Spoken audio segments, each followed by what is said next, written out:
할렐루야. 오늘 우리가 함께 나눌 말씀의 제목은 기업의 축복이라고 하는 말씀의 제목으로 동일한 제목으로 이번 주 금요일까지 함께 나누어 보려고 합니다.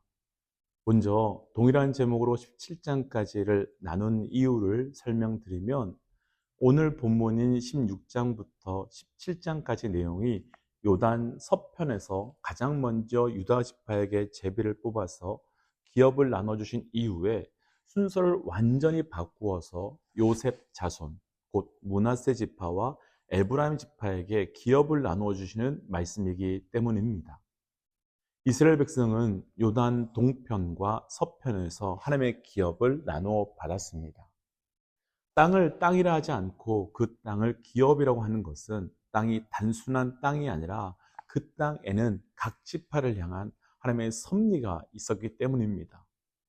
금요일까지의 말씀을 통해서 하나님께서 요셉의 자손, 그러니까 요셉의 두 아들인 므낫세와 에브라임 지파에게 주시는 기업 안에 있는 축복이 무엇인지를 함께 묵상하고 우리에게도 기업으로 주시는 그 은혜를 분별하고 누려가신 은혜가 있기를 주의 이름으로 축복합니다.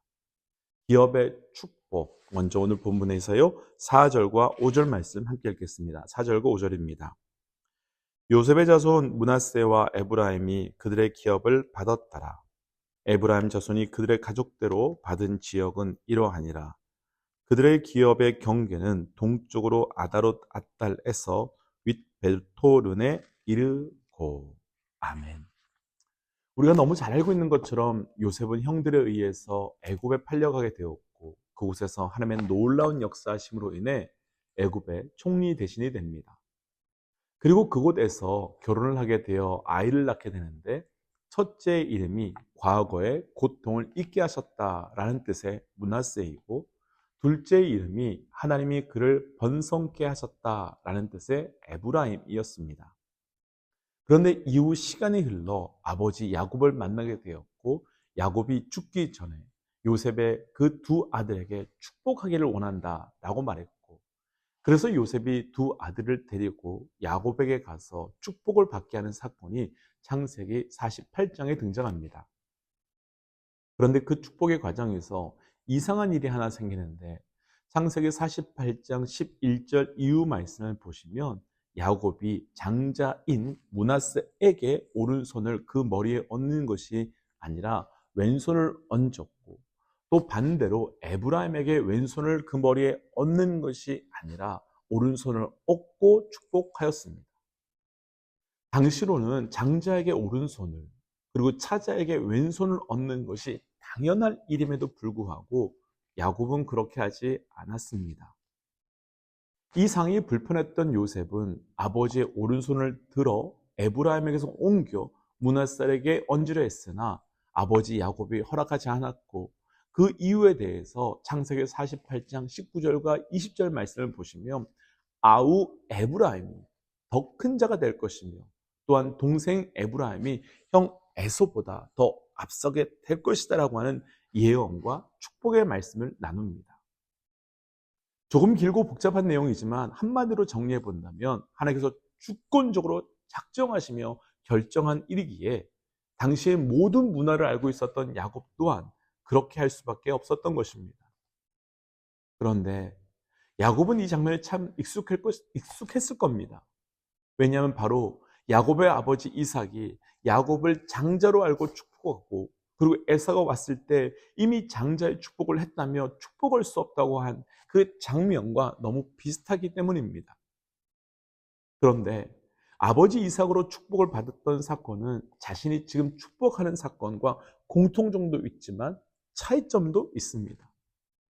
공통점은 이삭이 축복했던 사건이 창세기 27장 1절 말씀을 보시면 이삭이 눈이 어두워서 잘 보지 못해서 에서와 야곱을 구별하지 못했다라고 말합니다. 그리고 창세기 48장 10절 말씀을 보시면 야곱 또한 눈이 어두워서 보지 못하게 되었다 합니다. 그러니까 둘 다 눈이 잘 보이지 않았던 겁니다.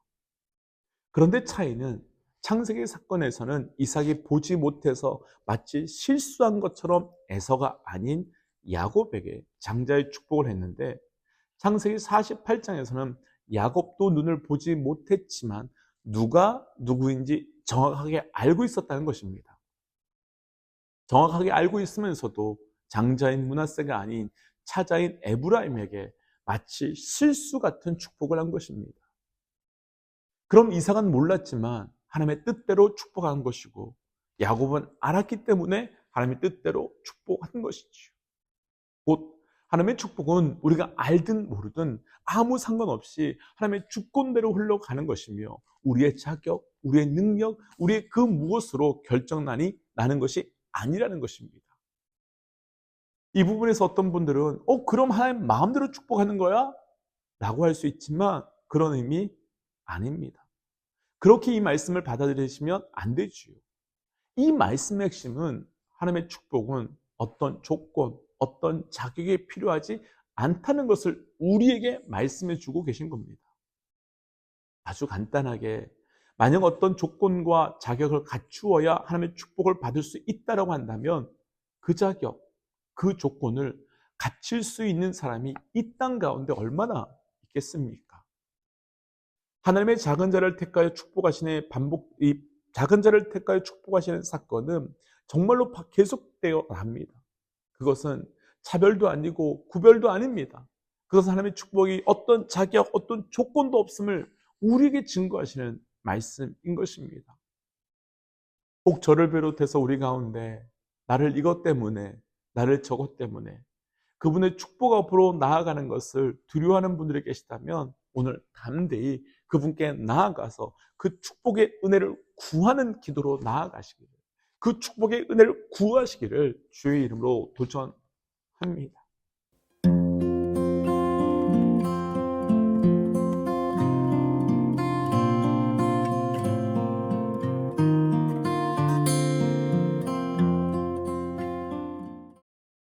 그런데 오늘 말씀은 이 말씀에서 한 걸음 더 나아갑니다. 하나님은 야곱을 통해서 요셉에게, 그리고 그 두 아들에게 약속했습니다. 큰 자가 아닌 작은 자를 택할 것이며 큰 자가 아닌 작은 자를 먼저 세우겠다.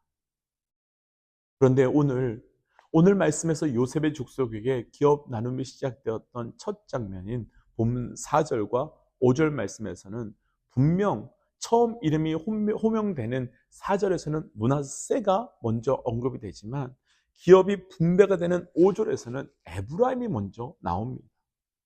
오늘 말씀의 제목처럼 기업이 왜 축복입니까? 하나님께서 주시는 기업에는 어떤 자격도 필요 없고 하나님께서 전적으로 우리에게 허락하시는 것이기 때문입니다. 또한 야곱의 때에 약속한 그 약속이 오늘 말씀에서 그대로 성취되는 것처럼 하나님의 기업에 대한 약속은 반드시 성취되기 때문입니다. 믿음의 동역자 여러분, 기억하십시오. 하나님께서 주신 모든 말씀은 우리를 향한 모든 말씀이며 동시에 그 모든 말씀은 반드시 성취됩니다. 그래서 하나님께서 오늘 우리 삶에 주신 기업이라고 부를 수 있는 모든 자리에서 내 능력과 내 자격과 내 가능성을 보지 마시고 담대히 나아가십시오. 내가 아무리 작다 할지라도, 아무리 부족하다 할지라도 우리 하나님께서는 모든 것을 이루어 가시는, 성취해 가시는 분이시기 때문입니다. 그래서 오늘 하루 하나님께서 우리에게 기업으로 주신 나의 삶, 가정, 직장, 교회 가운데 성취됨의 은혜를 누려가시기를 주의 이름으로 축복합니다. 함께 기도하겠습니다. 하나님, 우리에게 주신 그 기업의 은혜를 누려가기 원합니다.